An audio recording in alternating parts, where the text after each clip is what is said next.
11वी केंद्रीय ऑनलाईन प्रवेश प्रक्रिया 21 मेपासून सुरू झाली होती.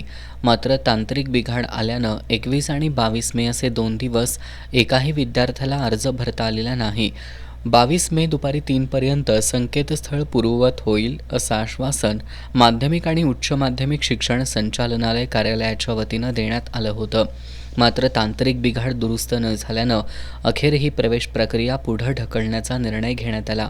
आता ही प्रक्रिया 26 मेपासून नव्यानं सुरू करण्यात येणार आहे. याचं वेळापत्रक 22 मे रोजी सायंकाळी माध्यमिक आणि उच्च माध्यमिक शिक्षण संचालनालय कार्यालयाच्या वतीनं जाहीर करण्यात आलं आहे.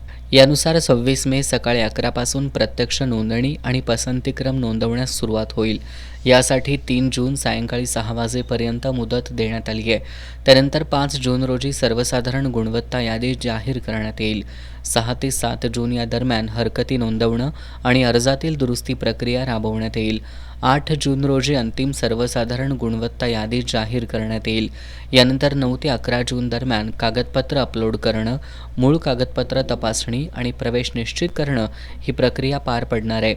यामध्ये ज्यांना पहिल्या पसंतीचं महाविद्यालय मिळालं आहे त्यांना प्रवेश घेणं अनिवार्य आहे.